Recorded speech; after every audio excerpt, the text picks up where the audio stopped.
Bonjour et bienvenue, voici notre tour d'horizon économique, géopolitique, énergétique et boursier. Nous sommes le vendredi 24 mai. Et pour comprendre comment tourne la planète finance, c'est sur l'inforruptible et nulle part ailleurs. L'épisode du jour, ça sera dégradera pas. L'important c'est S&P. Mais non, c'est Nvidia. Bon, c'est quand même le suspense. On a été épargné par Moody's et Fitch au début du mois. Est-ce que Standard & Poor's, la plus grande agence de notation sur Terre, va faire grâce à la France d'une dégradation de notre dette? Tout devrait justifier une telle initiative. On vient d'ailleurs de voir le FMI nous ridiculiser littéralement, puisque Bercy prévoit ou prédit un retour des déficits en dessous de la barre des 3% en 2027. Et tenez-vous bien, la prévision du FMI, c'est pas 3,5, c'est pas 4, c'est 4,5%. Alors qu'en 2024, on va être à 5,5%. Ça déjà, c'est si ça se passe bien. Si ça se passe pas bien, ça sera plutôt du 6% de déficit, naturellement. Alors d'où pourraient venir de nouveaux déficits ? Avez-vous entendu parler de la Nouvelle-Calédonie? Êtes-vous au courant que plus d'1 milliard de dégâts ont déjà été commis en une quinzaine de jours? Je vous raconte pas s'il y avait eu 50 millions de dégâts suite à des émeutes à Marseille, à Lille ou à Rennes, qui est devenu un vrai coupe-gorge. Vous en auriez entendu parler aux 20h. Et là, 1 milliard de dégâts en Nouvelle-Calédonie. Les jeunes Kanaks ont tout brûlé, les hypermarchés, les supermarchés, les médiathèques, bref, tout est à reconstruire aux frais du contribuable, et les assureurs prendront ce qu'ils voudront bien, naturellement. Et pour que la paix sociale revienne, que va-t-il falloir promettre également aux jeunes Kanaks, qui sont quand même, c'est vrai, les vrais laissés pour compte de l'économie locale? Il va certainement falloir encore mettre des centaines de millions pour leur trouver un petit peu de boulot. Allez, on a eu de la chance, ils n'ont pas incendié les usines, incendié ou saboté les usines d'Eramet, donc la Nouvelle-Calédonie peut continuer d'exporter quand même le nickel. Ouf!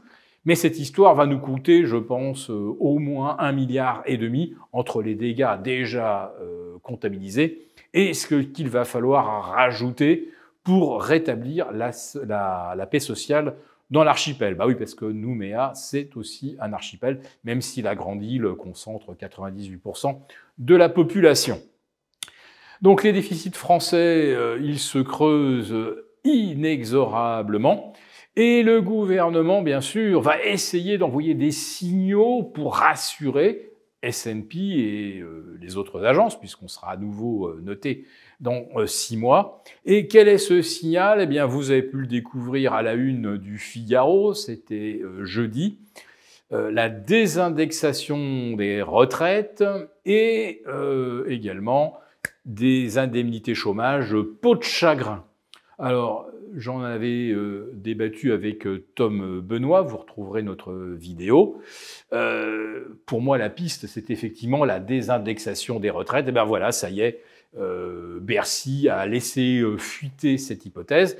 J'avais une autre hypothèse et qui se confirme également. Désolé, je fais un peu mon autopromotion, mais enfin là, j'avais quand même raison. Les indemnités chômage vont être réduites. Alors d'abord, les conditions d'obtention vont être durcies. Il va falloir maintenant avoir travaillé 8 ou 9 mois pour pouvoir toucher une indemnisation, alors qu'avant c'était 3 mois. Et une fois qu'on sera indemnisé, les prestations vont baisser fortement au fil des semaines, alors que jusqu'à présent, on était certain d'un montant fixe jusqu'à la fin de son éligibilité. Alors le gouvernement espère économiser 20 milliards sur le dos des retraités, ceux qui ont élu par 2 fois Emmanuel Macron, qui était leur champion. Et puis pour les chômeurs, bon voilà, on sait depuis le début, depuis 2017, que là c'est pas de pitié, pas de quartier, mais pour l'instant ils n'avaient pas osé parce que c'était socialement explosif. Bon, après nous avoir collé les 2 ans de travail en plus, ça coûte 49,3. Pour l'histoire du chômage, vous pouvez être à peu près certain que là aussi, on va chercher à économiser. D'abord, on nous parle de 2 milliards, mais la réalité, c'est que déjà, on est dans le lac pour 30 milliards rien que sur l'année 2024. Donc, il va falloir certainement aller chercher d'autres moyens. Donc, comme l'État ne veut pas augmenter les impôts, eh bien, il va réduire les prestations.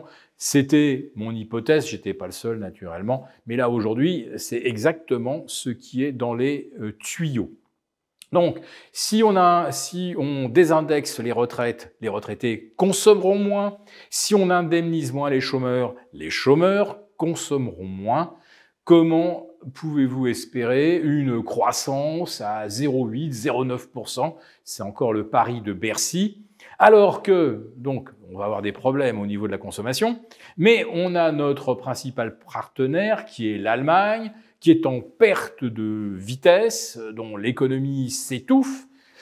Donc, si on n'a plus de consommation en interne, si on n'a plus notre principal partenaire allemand qui nous aide un petit peu à maintenir de l'activité industrielle, et si vous avez la Chine qui nous colle des taxes et à qui on colle des taxes, et puis qui nous recolle des taxes, alors on va lui en mettre davantage, comment voulez-vous que notre croissance dépasse les 0,5% cette année? Et comme on a bâti le budget sur des hypothèses de croissance à 1,4, les recettes fiscales vont être complètement en dehors des attentes, et c'est peut-être 50 milliards qui manqueront à la fin de l'année, ce qui nous obligera également à refaire de l'austérité en 2025.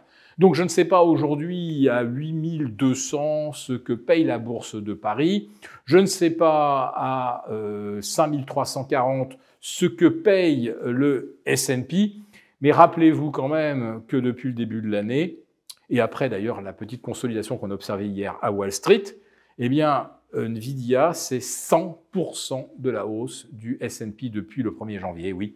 Le S&P qui est revenu de plus 11 à l'ouverture hier à 10,5, eh bien les 10,5% de hausse du S&P s'expliquent par le seul titre Nvidia.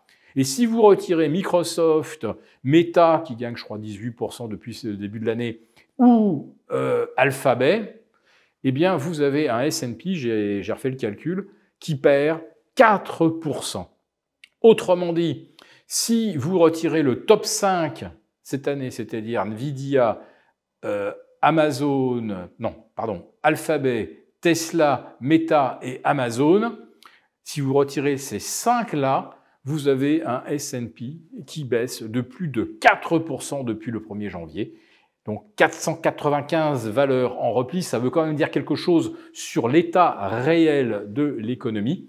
Et notre CAC 40 qui continue de caracoler à 8150, le doit exclusivement à une jauge du risque qui est complètement faussée, et qui est faussée essentiellement par le titre Nvidia, puisqu'il y a eu des achats massifs de call Nvidia qui ont fait chuter artificiellement le VIX. Donc le marché aujourd'hui vit dans une véritable bulle, non seulement financière, mais également psychologique. Et si jamais S&P devait nous dégrader, alors là, oui, cette bulle risquerait d'exploser. Pour vous remercier de votre fidélité, vous pouvez télécharger gratuitement, en cliquant le lien ci-dessous, mon rapport spécial vous expliquant comment réduire légalement les impôts sur vos plus-values boursières. Merci et à bientôt. Merci beaucoup d'avoir regardé cette vidéo. N'hésitez pas à réagir dans les commentaires ou à liker et partager cette vidéo si le contenu vous a plu.